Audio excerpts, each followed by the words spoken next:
بسم اللہ الرحمن الرحیم۔ السلام علیکم۔ رکانہ بن عبد یزید نامی ایک خوبصورت، بہادر اور ذہین مرد تھا۔ یہ عرب کا نامی گرامی پہلوان تھا۔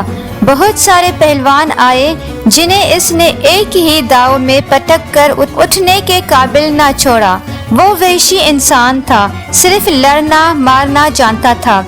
ایک دفعہ مسلمانوں کو تنگ کرنے والے 3-4 آدمیوں نے ایک دن رکانہ پہلوان کو خوب کھلایا پلایا اور اسے کہا کہ محمد تو کسی کے ہاتھ نہیں آتا، نہ اپنی تبلیغ سے باز آتا ہے اور نہ کسی سے ڈرتا ہے، اور لوگ اس کی باتوں کے جادو میں آتے چلے جا رہے ہیں۔ کیا تم اسے سیدھا نہیں کر سکتے؟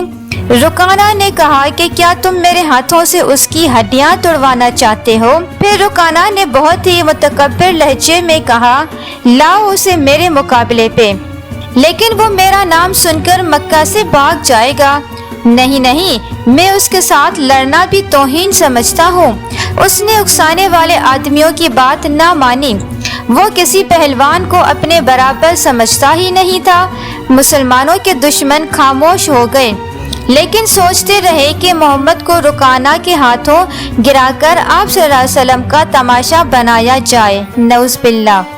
مکہ کے یہودی خاص طور پر رسول کریم صلی اللہ علیہ وسلم کے دشمن تھے، لیکن وہ کھل کر میدان میں نہیں آتے تھے۔ وہ خوش تھے کہ اہل قریش آپس میں ایک دوسرے کے دشمن ہو گئے ہیں۔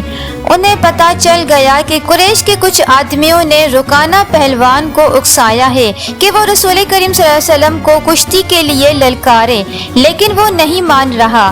ایک روز رکانہ رات کے وقت ایک گلی سے گزر رہا تھا کہ اس کے قریب سے ایک بڑی حسین و جمیل لڑکی گزری اور رک گیا۔ چاندنی رات میں لڑکی نے رکانہ کو پہچان لیا اور لڑکی کا راستہ روک لیا۔ کیا تم جانتی ہو کہ عورت مسکراتی ہے تو اس کا مطلب کیا ہوتا ہے؟ رکانہ پہلوان نے پوچھا۔ اس کا مطلب ہوتا ہے کہ عورت اس مرد کو چاہتی ہے۔ اس جوان لڑکی نے جواب دیا، میں سبت بنت ارمن ہوں۔ او ارمن، یہودی کی بیٹی، رکانہ نے کہا، اور لڑکی کے کندھوں پہ ہاتھ رکھ کر اسے اپنے قریب کر کے بولا، کیا میرا جسم تجھے اتنا اچھا لگتا ہے؟ اور کیا میری طاقت؟ تمہاری طاقت نے مجھے مایوس کر دیا ہے۔ سبت نے اکتائے ہوئے لہجے سے کہا، تم محمد سے ڈرتے ہو؟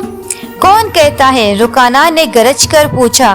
سب کہتے ہیں، سبت نے کہا، پہلے محمد کو گراؤ، میں اپنا جسم تمہیں انعام میں دوں گی۔ عزا کے بیٹوں اور بیٹیوں کی قسم، تیری بات پوری کر کے تیرے سامنے آؤں گا۔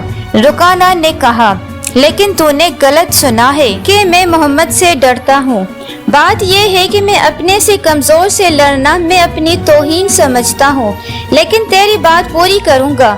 مشہور مورخ ابن ہشام نے لکھا ہے کہ رسول کریم صلی اللہ علیہ وسلم نے خود رکانہ پہلوان کو کشتی کے لیے للکارا تھا، لیکن دوسرے مورخ نے جو شہادت پیش کی ہے وہ صحیح ہے کہ رکانہ نے محمد صلی اللہ علیہ وسلم کو کشتی کے لیے للکارا اور اس نے کہا، میرے بیٹے، تم بڑے دل اور بڑی جرأت والے آدمی ہو۔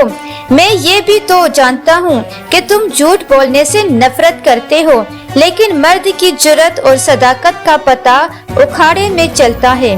آؤ میرے مقابلے میں، اکھاڑے میں اتروں، اگر مجھے گرا لو تو میں تمہیں اللہ کا بھیجا ہوا نبی مان لوں گا۔ اللہ کی قسم، تمہارا مذہب قبول کر لوں گا، لیکن یہ ایک بھتیجے اور چچا کی کشتی نہیں ہوگی۔ رسول اللہ صلی اللہ علیہ وسلم نے رکانہ کی للکار کے جواب میں کہا، ایک بت پرست اور سچے دین کے پیغمبر کی لڑائی ہوگی۔ تو ہار گیا تو اپنا وعدہ نہ بھول جانا۔ مکہ میں یہ خبر صحرا کی آندھی کی طرح پھیل گئی کہ رکانہ پہلوان اور محمد صلی اللہ علیہ وسلم کی کشتی ہوگی، اور جو ہار جائے گا وہ جیتنے والے کا مذہب قبول کر لے گا۔ قریش کا بچہ بچہ، مرد و زن اور یہودی ہجوم کر کے آ گئے۔ مسلمانوں کی تعداد بہت تھوڑی تھی۔ وہ تلواروں اور برچھیوں سے مسلح ہو کر آئے، کیونکہ انہیں خطرہ محسوس ہو رہا تھا کہ قریش کشتی کو بہانہ بنا کر رسول کریم صلی اللہ علیہ وسلم کو نقصان پہنچائیں گے۔ عرب کا سب سے زیادہ طاقتور اور وحشی پہلوان رکانہ بن عبد یزید رسول کریم صلی اللہ علیہ وسلم کے مقابلے پر اترا۔ عبد یزید نے حضور پاک صلی اللہ علیہ وسلم پر تنزیہ نظر ڈالی اور آپ پر پھپتی کی۔ آپ صلی اللہ علیہ وسلم مکمل خاموشی اور اطمینان سے رکانہ کی آنکھوں میں آنکھیں ڈال کر دیکھتے رہے کہ وہ بے خبری میں کوئی داؤ نہ کھیل جائے۔ رکانہ آپ کے ارد گرد یوں گھوما جیسے شیر اپنے شکار کے گرد گھومتا ہے۔ ہجوم رسول کریم صلی اللہ علیہ وسلم کا مذاق اڑا رہا تھا۔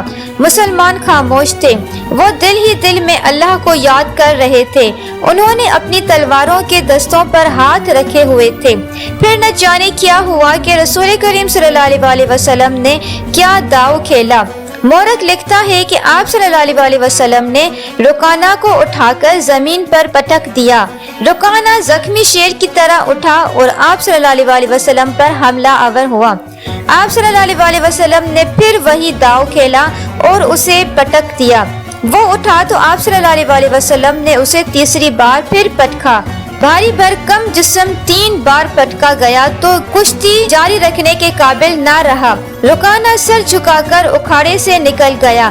ہجوم پر سناٹا طاری ہو گیا اور مسلمان ننگی تلواریں اور برچھیاں ہواؤں میں لہرا لہرا کر اور اچھال اچھال کر نعرے لگا رہے تھے۔ رکانہ رسول کریم صلی اللہ علیہ وسلم نے للکار کر کہا، اپنا وعدہ پورا کر اور یہ اعلان کر کہ آج سے تو مسلمان ہے۔ رکانہ نے قبول اسلام سے صاف انکار کر دیا۔